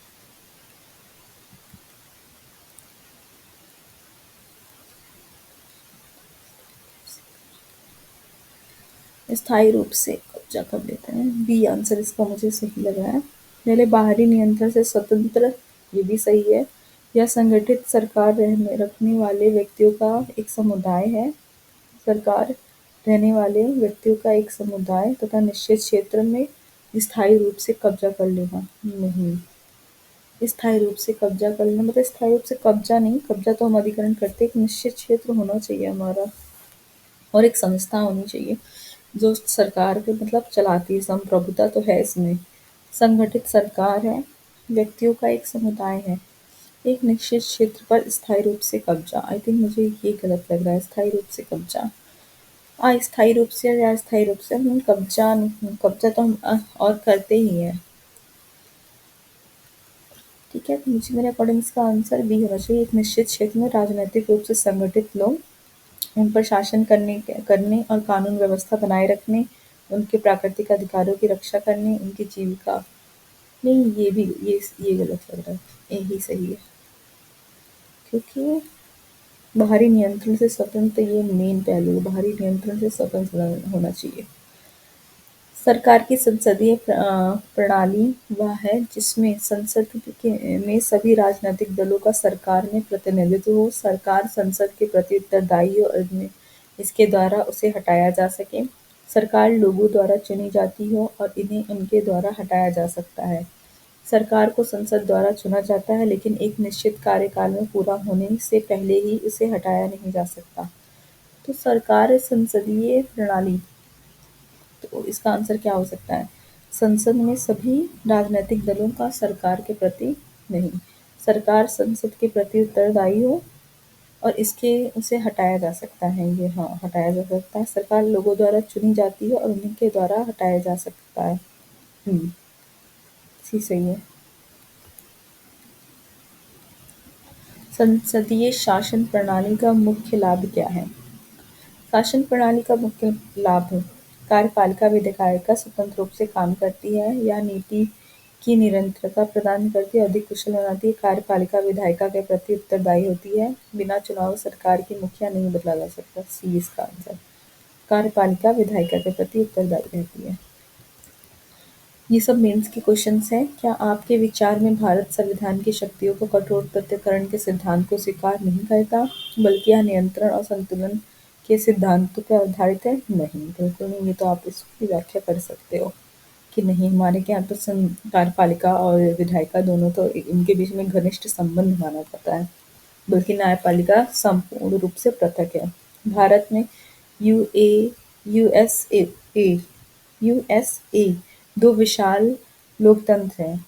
ठीक है, यूएसए उन आधारभूत सिद्धांतों के परीक्षण कीजिए जिन पर ये दो राजनीतिक तंत्र आधारित हैं। तो इनके विशालतम लोकतंत्र के बारे में आपको भारत और यूएसए के बारे में बताना है। लोकतंत्र तो वो भी है, लेकिन वह अध्यक्षात्मक प्रणाली है। उत्तर लेखन प्रश्नोत्तर को 3 से 4 बार पढ़ें। पहचान होनी चाहिए कि क्या पूछा गया है, क्या लिखना है, किस क्रम में लिखना है। उत्तर की जो फ्रेमिंग होती है वो भूमिका, मुख्य भाग, सकारात्मक और समाधानात्मक होना चाहिए। निष्कर्ष प्रश्न के अंतिम शब्दों के अनुसार परिवर्तनीय होनी चाहिए। सिर्फ समीक्षा, पक्ष विपक्ष प्लस निष्कर्षण, विवेचना, पक्ष और विपक्ष और निष्कर्ष, विश्लेषण सभी आयाम। विश्लेषण में सभी आयाम लेने, विवेचना में पक्ष और विपक्ष को देखना होता है। ठीक है। वर्तनी शुद्ध हो और क्रिएटिव उत्तर लिखना है। शैली मतलब जो भी है निबंधनात्मक होनी चाहिए, विश्लेषणात्मक होनी चाहिए। वाक्य विन्यास छोटे और सरल और प्रभाव वाले होने चाहिए। उचित जगत के में सही विराम चिन्हों का प्रयोग हो। समय प्रबंध का विशेष ध्यान देना होगा। फ्लो चार्ट, डायग्राम, पॉइंट और शब्दानुसार प्रयोग करें। प्रारूप में लिखने पैरा लिखने की वरीयता देखें कि पहला क्या लिखना चाहिए, दूसरा क्या लिखना चाहिए। देवनागरी लिपि का प्रयोग करना, सामान्य बोलचाल के शब्दों का प्रयोग नहीं करना है। लेक्चर नंबर 7 ये भी प्रश्न उत्तर का ही भाग है संघ सरकार का। निम्नलिखित में से कौन सा एक कथन किसी देश के संविधान के मुख्य प्रयोजन का सर्वोत्तम रूप से प्रतिबिंबित करता है? संविधान का प्रमुख प्रयोजन सर्वोत्तम से ये यह आवश्यक विधियों के निर्माण के उद्देश्य का निर्धारण करता है। यह राजनीतिक पदों और सरकार का सृजन को स्वीकार करता है। यह सरकार की शक्तियों को परिभाषित और सीमाबद्ध करता है। ये तो बताया है मैंने। इसका आंसर बी है। यह राजनीतिक पद और सरकार का सृजन को सुकर बनाता है। इसका आंसर ए है, जो कि भी पहले ही बताया है। ये तो सही किया था हम लोग ने। पिछला वाला शायद मैंने सी बताया उसमें, बट इसमें बी सर ने बताया है। सरकार की शक्तियों को परिभाषित करता है, सीमावाई सरकार राजनीतिक पदों और सरकार को सृजन को स्वीकार करता है। अच्छा, प्रियोरिटी वाइज तो ये बेटर है, हमें बहुत ध्यान देना है। ए है। और तीसरे वाले का आंसर क्या है? इसका आंसर बी है। सरकार संसद के प्रति उत्तरदायी और इसके द्वारा हटाया जा सकता है। ये भी हम लोग ने सही लगाया था। संसदीय शासन प्रणाली का मुख्य लाभ सी या कार्यपालिका विधायिका के प्रति उत्तरदायी, ये भी हम लोग ने सही लगाया था। ये सब प्रश्न उत्तर है जिसका आंसर आपको मतलब अपने अकॉर्डिंग लिखना होगा। 17 में ये है। संघ सरकार, केंद्र सरकार, कार्यपालिका भाग 5 में आता है ये कार्यपालिका। ठीक है। कार्यपालिका के 5 अंग हैं: राष्ट्रपति, उपराष्ट्रपति, प्रधानमंत्री, मंत्रिपरिषद और महान्यायवादी। ठीक है। ये चीज़ें बहुत इंपॉर्टेंट है, इसको हाईलाइट कर लीजिए। कर लेते हैं। राष्ट्रपति अनुच्छेद 52 के तहत बताया गया कि भारत का एक राष्ट्रपति होगा जो लोकतंत्र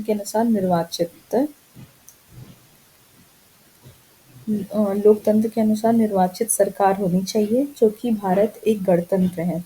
मतलब गणतंत्र का तो जहाँ संविधान चलता हो, संविधान की चलती हो, जिसके अनुसार राष्ट्रपति निर्वाचित होता है। संसदीय प्रणाली के अंतर्गत राष्ट्रपति एक नाम मात्र का प्रधान होता है। एक नाम मात्र का प्रधान होता है जिसका चुनाव अप्रत्यक्ष तरीके से किया जाता है। इसका चुनाव अप्रत्यक्ष तरीके से किया जाता है। प्रत्यक्ष निर्वाचन व्यावहारिक रूप से संभव ही नहीं है। अनुच्छेद 54 राष्ट्रपति के निर्वाचन मंडल मतदाताओं के समूह का उल्लेख कीजिए। अर्थात राष्ट्रपति का चुनाव में सभी निर्वाचित सदस्य भाग लेते हैं, जैसे और ना कि मनोनीत सदस्य भाग लेते ही नहीं है। इसमें सदस्य के दोनों सदनों में निर्वाचित सदस्य होते हैं। जो संसद के दोनों सदन होते हैं, राज्यसभा और लोकसभा, उसके निर्वाचित सदस्य होते हैं। राज्य विधानसभा के निर्वाचित सदस्य होते हैं। केंद्र शासित प्रदेश में केवल जिनके पास विधानसभा है, दिल्ली और पुडुचेरी के पास विधानसभा के सभी निर्वाचित सदस्य इसमें भाग लेते हैं। इनका मूल संविधान में उल्लेख था या प्रावधान 17वें संविधान संशोधन द्वारा जोड़ा गया है।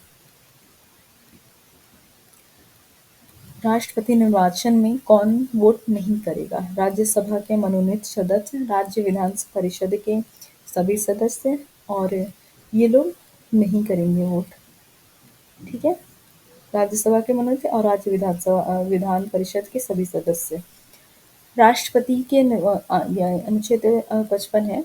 राष्ट्रपति के निर्वाचन की जो रीति है, मैनर ऑफ इलेक्शन, ये राष्ट्रपति के निर्वाचन की रीति का निर्धारण करता है। राष्ट्रपति का चुनाव अप्रत्यक्ष तरीके से किया जाता है। राष्ट्रपति का निर्वाचन अनुपातिक पद्धति प्रतिनिधित्व प्रणाली के अनुसार किया जाता है। यह एकल संक्रमणीय मत निर्वाचन है। इस चीज को जरूर हाईलाइट कीजिए।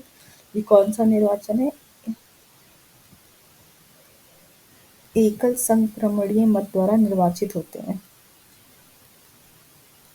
अनुपातिक प्रतिनिधित्व प्रणाली न्यूनतम वोट, जैसे कि क्या होता है, मैं अभी आपको समझा सकती हूँ इन चीज़ों को। न्यूनतम वोट प्राप्त करने वाले प्रतिशत तो 50% प्लस एक वोट और होना चाहिए, प्राप्त होना चाहिए। यदि कोई व्यक्ति इतना वोट नहीं प्राप्त करता तो चुनाव पुनः कराकर मतों की गणना पुनः की जाती। इसे ही एकल संक्रमणीय मत पद्धति कही जाती है। लेक्चर नंबर 8, संघ की कार्यपालिका भाग 1। एटलीस्ट 1 घंटे का वीडियो तो होना चाहिए, इसलिए मैं लेक्चर 10 तक लेके जा रही हूँ। अनुच्छेद 55 के राष्ट्रपति के निर्वाचन की रीति और तरीके हैं। राष्ट्रपति के निर्वाचन और रीति का निर्धारण करता है। राष्ट्रपति का चुनाव अप्रत्यक्ष तरीके से किया जाता है। इसके निम्नलिखित कारण है। राष्ट्रपति का निर्वाचन अनुपातिक प्रतिनिधित्व प्रणाली के अनुसार एकल संक्रमण मत द्वारा किया जाता है। यह मतदान गुप्त होता है। अनुपातिक प्रतिनिधित्व प्रणाली में न्यूनतम वोट प्राप्त करने का प्रतिशत 50% प्लस 1 वोट प्राप्ति से है। यदि कोई व्यक्ति इतना वोट नहीं प्राप्त कर पाता तो वह चुनाव पुनः कराकर मतों की गणना पुनः की जाती है। इसे ही एकल संक्रमणीय मत पद्धति कहा जाता है। राष्ट्रपति के निर्वाचन में राज्यों की प्रतिनिधित्व को मापने का एक रूपता रखी जाती है।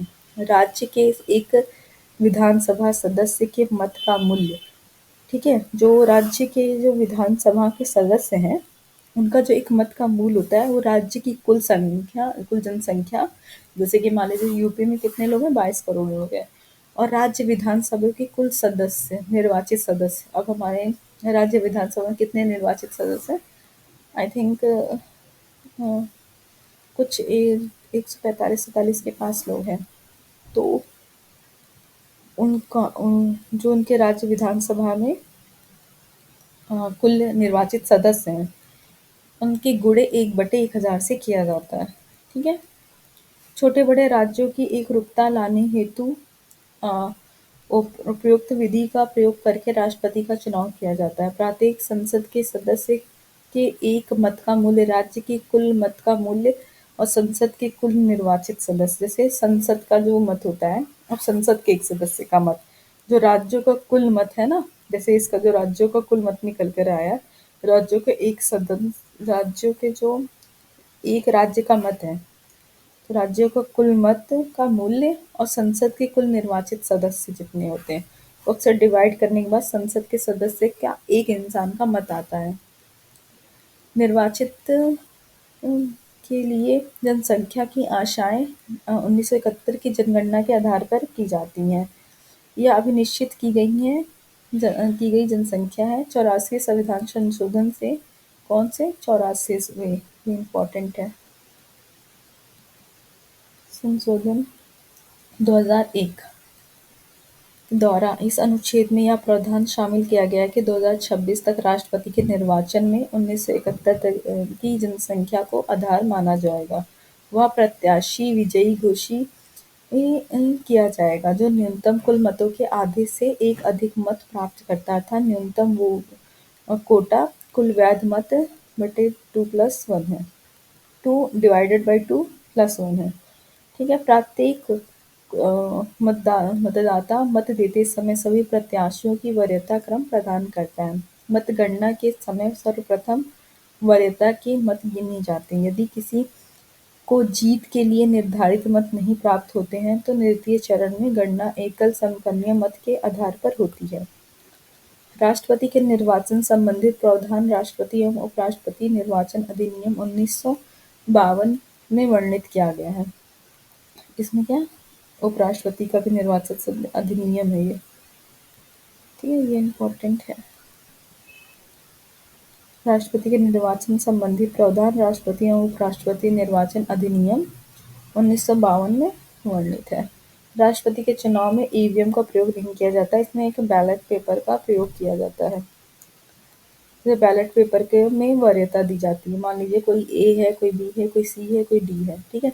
एक इंसान इसको बी को चाहता है पहले नंबर पे आए और ए को चाहता है दूसरे नंबर ए कोई अंकल है इनको दूसरे नंबर पे चाहता है, सी को चाहता है तीसरे नंबर, चौथे पे बहुत कम उनको पसंद करता है तो चौथे पे हो जाए। बट मान लीजिए कोई दूसरा व्यक्ति किसी को ए वाला चाहता होगा पहले नंबर पे, बी वाला चाहता होगा चौथे नंबर पे, सी वाला चाहता होगा दूसरे नंबर पे, डी वाला। ऐसे कर जितनी ज़्यादा लोग जिसको पसंद करते हैं, मान लीजिए बी को पसंद करने वाले 25% लोग हैं और ए को पसंद करने वाले 25% लोग हैं और 50% पसंद करने वाले सी को लोग हैं। तो सी और 25-25 बराबर हो गया ना, तो इस 25 बराबर नहीं होना चाहिए, थोड़ा सा इक्वल, मान लीजिए 26% किसी को कर रहे हैं और किसी को 49% कर रहे हैं, किसी को 25 पर, तो फिर किस में कंपटीशन होगा? 26 और 49 वाले में। ऐसे करके लेके चलते हैं। माना कि कुल 1000 वोट पड़े हैं और राष्ट्रपति बनने के लिए 10,000 वोट पड़े हैं, 10 और राष्ट्रपति बनने के लिए 10,000 प्लस वोट चाहिए, मतलब 5,001 वोट प्राप्त करना होगा। अतः यह आधार पर बैलेट पेपर का प्रयोग किया जाता है ताकि यह स्पष्ट किया जा सके राष्ट्रपति कौन बनेगा। एकल संक्रमणीय मत पुनः वरीयता क्रम की जांच की प्रक्रिया उपलब्ध कराता है। ये रियल वाला है। जैसे आंध्र प्रदेश में हम लोग के यूपी के हैं, यूपी का एक बार आप अपने अपने कंट्री का एक बार जरूर देख कंट्री का सॉरी स्टेट का जरूर देख लीजिएगा। जैसे उत्तर प्रदेश में 430, ठीक है, और इलेक्टिव हैं, इनकी पॉपुलेशन ये है, ठीक है, उनके number of the assembly seats, assembly seat ये है, और ये value of vote of each MLA, ठीक है, पॉपुलेशन ये है, और इसका जब ये करने के बाद आता है तो एक की जो वैल्यू होगी एक इंसान की, ये आंध्र प्रदेश का है 27,825 एक इंसान की वोट की वैल्यू है आंध्र प्रदेश के एक एमएलए की, ठीक है। तो आप अपने अपने उसका एक बार देख लीजिएगा, मतलब ये 54,000 नहीं नहीं कितना 5,43,231, इसका आधा कर लीजिए +1 ना वोट चाहिए होगा राष्ट्रपति बनने के लिए, ठीक है। अनुच्छेद 58 राष्ट्रपति की योग्यता के अनुसार निम्नलिखित योग्यता होना आवश्यक है। भारत का नागरिक होना चाहिए, 35 वर्ष की आयु होना चाहिए, लोकसभा का सदस्य निर्वाचित होने की अर्हता हो, लोकसभा अधिलाभ का पद धारण न करता हो, राष्ट्रपति के निम्न लाभ के पद नहीं माने जाते: राष्ट्रपति का पद, उपराष्ट्रपति का पद, राज्यपाल का पद, संघ व राज्य के मंत्री का पद। ये कोई लाभ का पद ना हो, ठीक है, ये इनको लाभ का पद नहीं माना जाता, इसके अलावा सारे लाभ के पद है। प्रत्येक प्रत्याशी को निम्नलिखित शर्तें पूरी करनी होंगी। ये अधिक प्रत्याशी रोकने हेतु है। प्रस्तावक 50 होने चाहिए, समर्थक 50 होने चाहिए, जमानत राशि मतलब कोई 2 या 3 इंसान जो भी खड़े होते हैं, जो उसमें से एक जीतेगा तो उसको 15,000 रुपए मिल जाएंगे, और सब जो जिन्होंने जमा किए थे 15,000 रुपए ना, उनको नहीं मिलते। मान लीजिए ABC है, तीनों ने 15,000 रुपए जमानत राशि दी है, सबके 50-50 प्रस्तावक 50 समर्थक लिए, लेकिन उसमें से तो जीतेगा एक ही ना, जो जीतेगा उसका 15,000 रुपए वापस, जो नहीं जीतता है उसके जब्त हो जाते हैं। यदि किसी प्रत्याशी को 1/6 मत प्राप्त नहीं होता तो उसकी जमानत राशि जब्त हो जाती है। अनुच्छेद 60 में राष्ट्रपति द्वारा शपथ और प्रतिज्ञा का उल्लेख है। राष्ट्रपति शपथ उच्चतम न्यायालय के मुख्य न्यायाधीश के समक्ष और उनकी अनुपस्थिति में वरिष्ठतम न्यायाधीश के समक्ष ग्रहण करता है।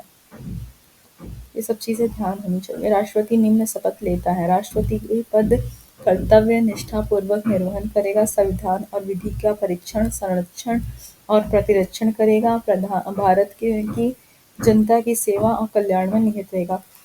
जो राष्ट्रपति होता है ना, वो संविधान का रक्षा का ओथ लेता है, मतलब शपथ लेता है, संविधान की रक्षा करता है। इसीलिए यहाँ पे देखिए राष्ट्रपति का जो पद होता है उसका कर्तव्य एवं निष्ठापूर्ण निर्वहन, मतलब संविधान के प्रति उनका कर्तव्य और निष्ठापूर्ण निर्वहन रहेगा।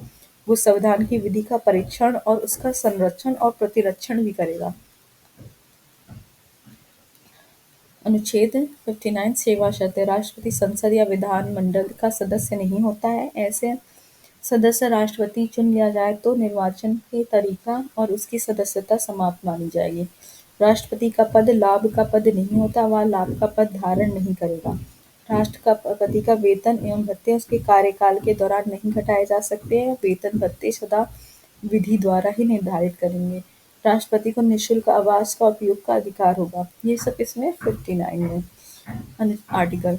ये आर्टिकल 56 में के अनुसार राष्ट्रपति का कार्यकाल को परिभाषित किया गया है। राष्ट्रपति का कार्यकाल पद ग्रहण करने की तिथि से 5 वर्ष होगा। लेक्चर नंबर 9, संघ की कार्यपालिका, भाग 2। राष्ट्रपति के पद रिक्त हैं। त्यागपत्र द्वारा राष्ट्रपति अपना त्यागपत्र उपराष्ट्रपति को सौंपता है। उपराष्ट्रपति इसके तत्काल सूचना लोकसभा अध्यक्ष को देता है। और राष्ट्रपति का पद रिक्त होता है मृत्यु द्वारा या हटाया जाना। राष्ट्रपति को महाभियोग द्वारा 56 द्वारा हटाया जा सकता है। महाभियोग 61 है आई थिंक। महाभियोग की प्रक्रिया 61 है, मतलब उसके 52 द्वारा 56 में क्या था लिखती हूँ, याद नहीं आ रहा। 56 में राष्ट्रपति का कार्यकाल पद ग्रहण की तिथि 5 वर्ष होगा। अच्छा, उसके अंदर में अगर उनके ऊपर महाभियोग चलाया जाता है तो उनके द्वारा हटाया जाएगा। अर्थात जब राष्ट्रपति संविधान का उल्लंघन करता है तो उसे महाभियोग द्वारा हटाया जा सकता है। महाभियोग की अवधारणा अमेरिका से ली गई है। कहाँ से ली गई? अमेरिका से। महाभियोग की प्रक्रिया। महाभियोग संसद की प्रक्रिया, अर्थात संसद का कोई भी सदन जब राष्ट्रपति पर संविधान का उल्लंघन का आरोप लगाएगा तो शर्त है कि लगाया गया आरोप संकल्प के रूप में होना चाहिए, इसे वापस नहीं ले सकते हैं। न्यूनतम 14 दिन के पूर्व नोटिस लिखित दिया जाएगा, अर्थात 14 दिन के पहले इसे पर चर्चा नहीं होगी। आरोप पर उसे सदन के न्यूनतम 1/4 सदस्यों का हस्ताक्षर होना चाहिए। मतलब जिस सदन में लाया गया है उसका 1/4 पार्ट लोग साइन करे उस पे। उसी सदन में चर्चा तथा मतदान होगा। इससे यदि उस सदन के कुल सदस्यों के जो कम से कम 2/3 मतलब 2/3 बहुमत चाहिए होती है, 75% अप्रॉक्स समझ लीजिए ऐसा, बहुमत का संकल्प पारित हो जाएगा। संकल्प पारित होने के पश्चात प्रस्ताव को दूसरी सदन में भेजा जाएगा, जहां दूसरे सदन प्रस्ताव की जांच करेगा। यहाँ जांच में तो हो सकता है कि राष्ट्रपति दोषी ना पाया जाए, तो यह संकल्प यहीं समाप्त हो जाएगा। यदि राष्ट्रपति दोषी पाया जाता है तब यह राष्ट्रपति लोकसभा के में 2/3 बहुमत के साथ और राज्यसभा में 2/3 बहुमत से प्रस्ताव पारित होना चाहिए। यदि यह सदन से अपनी कुल संख्या के 2/3 बहुमत से पारित कर दे तो यह उसी क्षण राष्ट्रपति पद से हटाया जाएगा और हटाया हुआ मान लिया जाएगा। हटाने से पूर्व राष्ट्रपति के रूप में किए गए सभी कार्य वैध माने जाएंगे, क्योंकि वो तो परामर्श से किया है सारे कार्य ना, और उसको परामर्श प्रधानमंत्री ने किया, इसलिए उनके कार्य अवैध नहीं होते। महाभियोग की प्रक्रिया संसदीय प्रक्रिया या अर्धन्यायिक प्रक्रिया है। न्यायालय के अतिरिक्त न्याय देना। भारत में अभी तक किसी भी राष्ट्रपति को महाभियोग पारित नहीं किया गया है। राष्ट्रपति के पद में रिक्ति की पूर्ति। अनुच्छेद 62। नए राष्ट्रपति के चुनाव वर्तमान में राष्ट्रपति का कार्यकाल समाप्त होने से पूर्व करा लिया जाएगा। आकस्मिक रिक्ति के यदि ये आकस्मिक रिक्ति हो जाए तब पद की रिक्ति की तारीख से 6 माह के भीतर चुनाव कराया जाएगा। अनुच्छेद 65। आकस्मिक रिक्ति की दशा में नियुक्ति का अनुच्छेद। आकस्मिक रिक्ति की दशा में उपराष्ट्रपति राष्ट्रपति के रूप में कार्य करेगा। यदि उपराष्ट्रपति उपलब्ध न हो तो अनुच्छेद 70 के तहत संसद कानून बनाएगा। संसद द्वारा राष्ट्रपति उत्तराधिकारी अधिनियम 1969 बनाया गया है। इसके अंतर्गत निम्न प्रावधान दिए गए हैं। संसद द्वारा राष्ट्रपति उत्तराधिकारी अधिनियम बनाया गया है, ठीक है। राष्ट्रपति उत्तराधिकारी अधिनियम 1969। उपराष्ट्रपति भी यदि उपलब्ध न हो तो मुख्य न्यायाधीश या राष्ट्रपति की भूमिका का निर्वहन करता है। यदि मुख्य न्यायाधीश भी न हो तो सर्वोच्च न्यायालय का वरिष्ठ न्यायाधीश राष्ट्रपति के रूप में कार्य करेगा। अभी तक केवल एक ही बार मुख्य न्यायाधीश ने राष्ट्रपति के रूप में कार्य किया है। निर्वाचन संबंधी विवाद समाधान उच्चतम न्यायालय द्वारा किया जाएगा। यदि उच्चतम न्यायालय राष्ट्रपति के निर्वाचन शून्य घोषित कर दे तो अब तक उसके द्वारा किए गए कार्य वैध बने रहेंगे। यदि राष्ट्रपति निर्वाचन मंडल में कोई रिक्ति हो तो निर्वाचन पर कोई प्रभाव नहीं पड़ेगा। राष्ट्रपति के निर्वाचन संपन्न होने से पूर्व राष्ट्रपति के चुनाव संबंधित कोई याचिका स्वीकार नहीं होगी। राष्ट्रपति का पूर्व निर्वाचन अनुच्छेद 57 पूर्व निर्वाचन से की कोई संख्या निश्चित नहीं है। राष्ट्रपति का विशेषाधिकार उन्मुक्तियां अनुच्छेद 361 कार्यकाल के दौरान कोई दंडिक कार्रवाई नहीं चलाई जाएगी। उसे उसके द्वारा किए गए कार्यों के न्यायालय के समक्ष उत्तरदायी नहीं ठहराया जाएगा। कोई न्यायालय उसके लिए गिरफ्तारी वारंट जारी नहीं कर सकता। राष्ट्रपति पर मात्र सिविल कार्रवाई की जा सकती है। शर्त कार्रवाई से पूर्व 2 माह का लिखित नोटिस, वर्ण स्पष्ट, वादी का नाम, पता और राहत का उल्लेख देना होगा।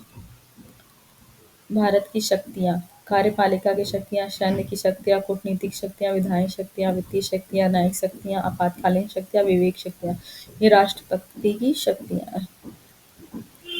राष्ट्रपति के कार्यकारी या कार्यपालिका की शक्तियाँ आर्टिकल 53 का क्लॉज 1 है। राष्ट्रपति संघ की कार्यपालिका का प्रधान होता है। वह अपनी कार्यपालिका की शक्तियों का प्रयोग स्वयं करेगा अथवा अपने अधीनस्थ अधिकारियों के माध्यम से करेगा। यह शर्त है कि वह संविधान के अनुसार कार्य करेगा। आर्टिकल 74 क्लॉज 1 राष्ट्रपति की सहायता एवं सलाह देने हेतु एक मंत्रिपरिषद होगा जिसका प्रधान प्रधानमंत्री होगा।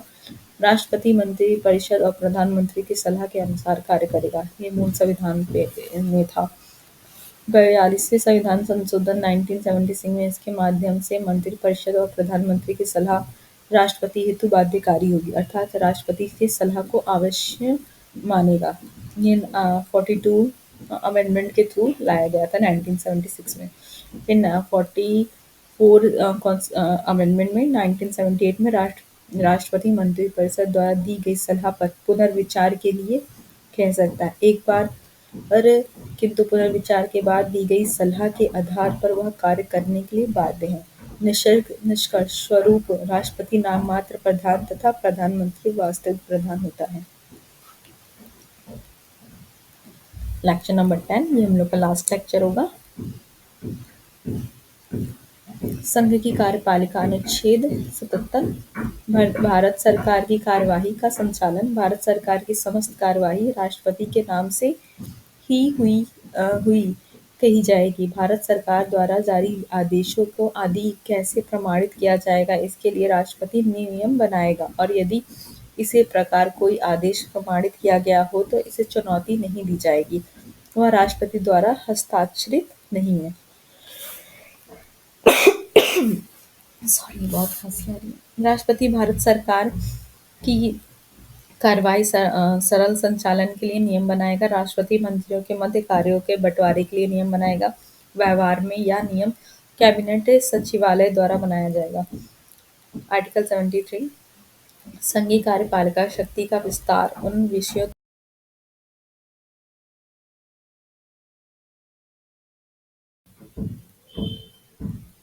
भारत सरकार द्वारा जारी आदेशों आदि को कैसे प्रमाणित किया जाएगा, इसके लिए राष्ट्रपति का नियम बनाएगा और यदि इस प्रकार कोई आदेश प्रमाणित किया गया हो तो इसे चुनौती नहीं दी जाएगी। वह राष्ट्रपति द्वारा हस्ताक्षरित नहीं है।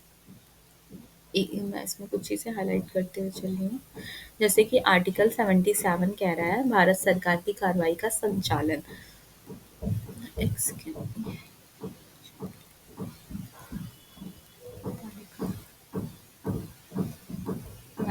संघ की कार्यपालिका ये हम लोग ने राष्ट्रपति तक का पढ़ लिया था। अब आ रहा संघ की कार्यपालिका का भाग 3। हाँ, राष्ट्रपति का, ठीक है। भारत सरकार की समस्त कार्रवाई राष्ट्रपति के नाम से ही की जाएगी। भारत सरकार द्वारा जारी आदेश आदि को कैसे प्रमाणित किया जाएगा, इसके लिए राष्ट्रपति नियम बनाएगा। ठीक है, राष्ट्रपति नियम बनाएगा। यदि इस प्रकार कोई आदेश प्रमाणित किया गया है तो इसे चुनौती नहीं दी जाएगी, इसको चुनौती नहीं दी जाएगी और वह राष्ट्रपति द्वारा हस्ताक्षरित नहीं है। कि वह राष्ट्रपति द्वारा हस्ताक्षरित नहीं है। राष्ट्रपति भारत के सरकार की कार्यवाही को सरल संचालन के लिए नियम बनाएगा। राष्ट्रपति मंत्रियों के मध्य कार्यों को बंटवारे के लिए नियम बनाएगा। व्यवहार में ये नियम कैबिनेट सचिवालय द्वारा बनाया गया है। कैबिनेट सचिवालय द्वारा बनाया गया है, क्योंकि कैबिनेट ही तो बनाती है कोई भी नियम, उसको तो बस पास करना रहता है। आर्टिकल 73 संघ में कार्यपालिका की शक्ति का विस्तार उन विषयों तक जिन पर संसद विधि बना सकती है। महत्वपूर्ण पदों पर नियुक्ति करने एवं अधिकार एवं पद मुक्त करने का अधिकार। प्रधानमंत्री, उच्चतम न्यायालय एवं उच्च न्यायालय और न्यायाधीश, कैग, मुख्य निर्वाचन आयुक्त आदि। विभिन्न आयोग का गठन करना, उदाहरण वित्त आयोग।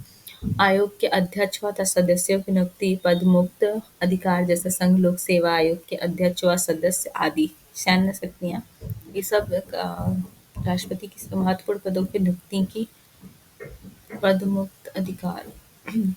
सैन्य शक्तियाँ क्या है इनकी? कार्यपालिका की शक्तियों का भाग, उदाहरण सेना का प्रयोग, युद्ध घोषणा, युद्ध विराम की घोषणा। तीनों सेनाओं का प्रधान होता है, सेनाओं का सर्वोच्च सेनापति होता है राष्ट्रपति। ठीक है, ये इम्पोर्टेंट है, इसको हाईलाइट करते हैं। राष्ट्रपति संसद द्वारा बनाए गए कानून के अनुसार मंत्रिपरिषद की सलाह पर सैन्य शक्तियों का प्रयोग करेगा। अनुच्छेद 74 के क्लॉज 1। कूटनीति शक्तियाँ, इनके संविधान में उल्लेख नहीं है, इसका संविधान में कहीं उल्लेख नहीं कूटनीति शक्तियों का। दूसरे देशों के साथ विदेशी संबंध की स्थापना, उदाहरण दूसरे देशों से संधियाँ करना, दूसरे देशों से समझौता करना, दूसरे देशों से राजदूतों की नियुक्ति करना, दूसरे देश से आए हुए राजदूतों को भारत में नियुक्ति कराना।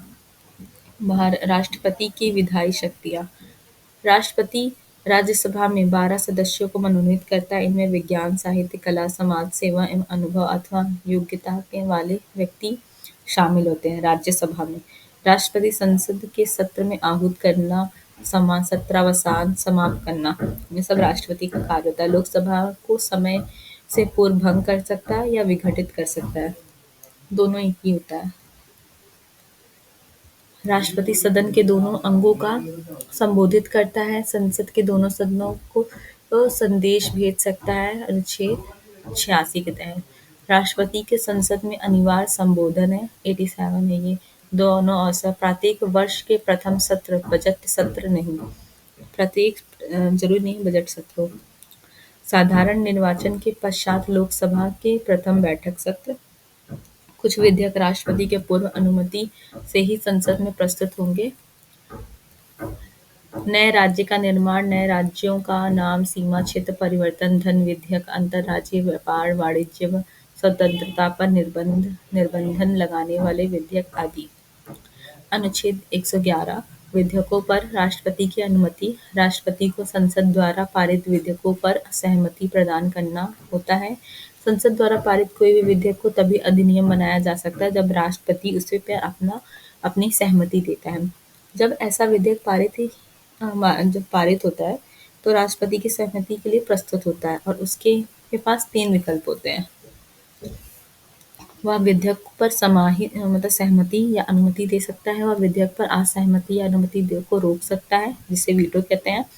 वह विधेयक धन विधेयक नहीं है तो वह संसद के पुनर्विचार के लिए लौटा सकता है, लेकिन यह संसद से वापस नहीं भेजती तो यह विधेयक समाप्त हो जाएगा। यदि यह संसद दोबारा विचार करने के बाद भी विधेयक को राष्ट्रपति के समक्ष प्रस्तुत करती है तो राष्ट्रपति को अपनी अनुमति देने के लिए बाध्यकारी होता है।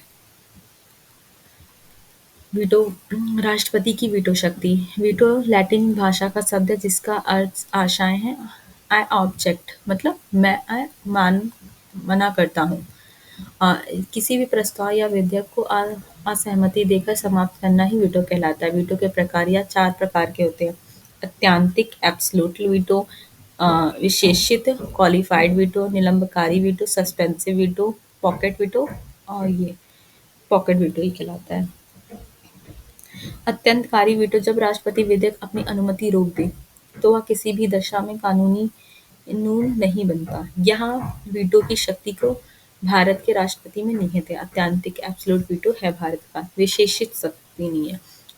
विशेषित वीटो जब राष्ट्रपति अनुमति ना दे, किंतु विधायिका विशेष उच्च बहुमत से कानून बना लेती है और यह वीटो की विशेष शक्तियां भारत के राष्ट्रपति के लिए महत्वहीन इन तथा यह अमेरिका के राष्ट्रपति द्वारा प्रयोग किया जाता है, लेकिन भारत के नहीं प्रयोग होता है। निलंबकारी वीटो राष्ट्रपति इस वीटो का प्रयोग तब करता है जब किसी विधेयक को संसद के पुनर्विचार हेतु लौटाता है, लेकिन यहाँ संसद द्वारा विधेयक को पुनः किसी संशोधन के बिना अथवा संशोधन के साथ पारित करके राष्ट्रपति के पास भेजती है, तो उसे राष्ट्रपति को अपनी स्वीकृति देना बाध्यकारी है। इसका अर्थ है कि राष्ट्रपति के इस वीटो को उस विधेयक पर साधारण बहुमत से पुनः पारित करना तथा निरस्त करना किया जा सकता है। पॉकेट वीटो इस मामले में राष्ट्रपति विधेयक पर ना तो कोई सहमति देता है और ना ही अस्वीकृति करता है और ना ही लौटाता है, परंतु अनिश्चित काल के लिए विधेयक को निलंबित कर देता है। राष्ट्रपति के विधेयक पर किसी भी प्रकार का निर्णय ना दे या सकारात्मक अथवा नकारात्मक शक्ति मतलब पॉकेट वीटो के नाम से जानी जाती है। 1986 में राष्ट्रपति ज्ञानी जैल सिंह ने द्वारा भारतीय डाक संशोधन अधिनियम के संदर्भ में इस वीटो का प्रयोग किया गया था। अत्यंतिक वीटो व निलंबकारी वीटो का प्रयोग राष्ट्रपति के अपने विवेक के आधार पर न करके मंत्रिपरिषद के परामर्श पर करता है, जबकि पॉकेट वीटो के मामले में राष्ट्रपति अपने विवेक के आधार पर निर्णय लेता है। भारत के राष्ट्रपति में 3 शक्तियां अत्यंतिक वीटो, निलंबकारी वीटो और पॉकेट वीटो निहित है। अध्यादेश जारी करने की शक्ति अनुच्छेद 123 अध्यादेश का अर्थ है राष्ट्रपति द्वारा की गई ऐसी घोषणा जिसका महत्व और प्रभाव कानून जैसा होता है, उसे अध्यादेश कहते हैं। यह राष्ट्रपति की विधायी या कानून बनाने की शक्ति है। जब संसद सत्र में ना हो और कानून बनाना आवश्यक हो, तब राष्ट्रपति मंत्रिपरिषद की सलाह से अध्यादेश जारी कर सकता है। राष्ट्रपति उन सभी विषयों पर अध्यादेश जारी कर सकता है जिस पर संसद कानून बनाने का अधिकार है। ये लेक्चर नंबर 10 था एंड लेक्चर नंबर 11 हम लोग पार्ट सेकंड में करेंगे। And then thank you all of you.